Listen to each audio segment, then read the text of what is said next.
नमस्कार. महासागरच्या खरी-खरीमध्ये मी ऐश्वर्या शिंदे आपलं स्वागत करते, जिथे तुम्हाला मिळेल चालू घडामोडींच्या नवीन दिशा आमच्या नजरेतून. महाराष्ट्र विधानसभेचे अध्यक्ष राहुल नार्वेकर यांनी आपल्या अध्यक्षीय कारकिर्दीत पक्षफुटीबाबत दिलेले 2 निकाल मोठे मनोरंजक आहेत. गुन्हा करणारा निर्दोष आणि ज्याने तक्रार केली तोही निर्दोष, म्हणजे चित भी मेरी आणि पट भी मेरी. हाही खुश आणि तोही खुश. इकडेही दोष नाही आणि तिकडेही दोष नाही. यालाही खुश करणे आणि त्यालाही खुश करणे अशी जादूगिरी करून राहुल नार्वेकर यांनी आपले वकिली कौशल्य दाखवून दिल्यामुळे आता आगामी लोकसभा आणि विधानसभेच्या निवडणुकीपर्यंत यात काही फारसा बदल होईल आणि परिस्थिती पालटेल असे समजण्याचे कारण नाही. याचेही खरे आणि त्याचेही खरे असे म्हटल्यामुळे विधानसभेतील सर्व आमदार पात्र ठरवले गेले आहेत. आधी शिवसेनेबाबत सर्वोच्च न्यायालयाने दिलेल्या आदेशाला अनुसरून शक्य होईल तेवढा उशीर करत करत सर्वोच्च न्यायालयाने दिलेल्या मुदतीच्या शेवटच्या क्षणी नार्वेकर साहेबांनी निकाल जाहीर केला. पहिल्या निकालाबाबत जो पायंडा त्यांनी घालून दिला त्याच्या विपरीत काही घडेल हे शक्यच नव्हते. राष्ट्रवादी काँग्रेस बाबत अशाच प्रकारचा निकाल येईल यात शंका नव्हती आणि तसा तो आला. 2 पक्षात फरक असा आहे की शिवसेनेतील बहुसंख्य आमदार एकनाथ शिंदे यांच्या बरोबर गेले तरी ठाकरे परिवाराला जनतेची सहानुभूती मिळत होती, आताही मिळत आहे आणि पुढेही मिळेल असा जो काही जाणकारांचा अंदाज आहे त्यात तथ्य आहेही आणि नाहीही. उद्धव ठाकरे मुख्यमंत्री असताना एकतर कोरोनाचा विळखा बसला होता, दुसरीकडे मुख्यमंत्री पदावर आरूढ झाल्यावर उद्धव ठाकरे गंभीर व्याधीने ग्रस्त झाले होते. त्यामुळेच की काय, उद्धव ठाकरे यांच्या मुख्यमंत्री पदाच्या कारकिर्दीत केवळ काम उरकले गेले होते. दिल्लीच्या अडवणुकीमुळे तसेही त्यांना मोठे निर्णय घेता येत नव्हते. महाविकास आघाडीचे सरकार चालू असताना उपमुख्यमंत्री अजित पवार चांगलेच ऍक्टिव्ह होते. त्या काळात शिवसेनेबाबतचे निर्णयाचे अधिकार, आमदारांच्या प्रश्नांची सोडवणूक करणे हे काम एकनाथ शिंदे करीत होते. थोडक्यात उद्धवरावांचा त्यांच्या आमदारांसोबतही फारसा संपर्क नव्हता.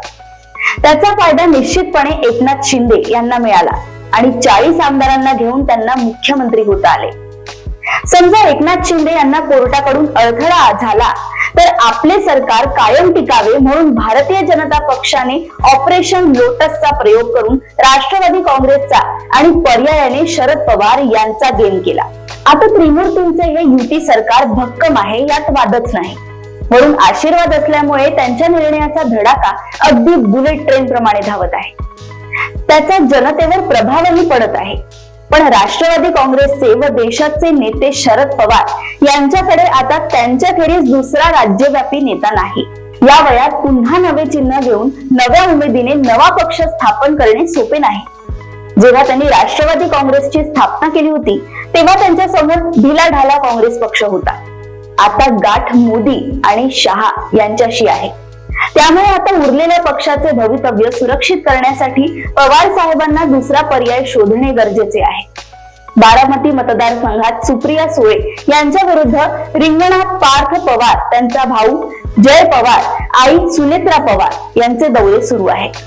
आता शरद पवार यांची पुढची पिढी म्हणजे सुप्रिया सुळे यांना शह देण्यासाठी अजित पवार यांचे कुटुंबच कामाला लागले आहे. अशा स्थितीत पवार साहेबांना ठोस पाऊल उचलणे गरजेचे आहे. यामुळेच पवार साहेबांच्या राष्ट्रवादी पक्षाचे काँग्रेसमध्ये विलिनीकरण शक्य आहे काय याची चाचपणी सुरू आहे. खुद्द पवार साहेबच त्या कामाला लागले आहेत. हे झाले तर काँग्रेस आणि उद्धव बाळासाहेब ठाकरे यांची शिवसेना यांची महाआघाडी विरुद्ध भारतीय जनता पक्ष आणि मूळ शिवसेना तसेच अजित पवार यांची राष्ट्रवादी काँग्रेस यांची लढाई होईल. यात शिवसेना विरुद्ध शिवसेना असली तरी राष्ट्रवादी विरुद्ध राष्ट्रवादी राहणार नाही. या खेळी मागे कोण आहेत हे आम्हाला ठाऊक नाही, पण याचा फायदा शरद पवार आणि काँग्रेस या दोघांना होणार आहे. आता काँग्रेसही थोडीफार फुटण्याची चिन्हे आहेत. त्यामुळे मूळ पक्ष सोडून गेलेले आणि मूळ पक्षात असलेले असा सामना होऊ शकतो. एकसंघ भारतीय जनता पक्ष आणि खंड खंड विपक्ष यापैकी खंडित झालेल्या नेत्यांची मोठी सेना भारतीय जनता पक्षाबरोबर राहील आणि मग या लढाईत चांगलीच मज्जा येईल. दोन्ही पक्षांनाही सोयीचे होईल असे हे राजकारण आहे. नार्वेकरी निकालाने असा हा गुंत्यातील गुंता सोडवला आहे असे म्हणावे लागेल. भविष्यकाळी राजकारणात काय होईल हे प्रत्यक्ष विधात्यालाही माहीत असेल असे आम्हालाही वाटत नाही. अशाच राजकीय घडामोडी व अपडेट सोबत पुन्हा भेटूया महासागरच्या खरीखरीमध्ये. बघत रहा महासागर. नमस्कार.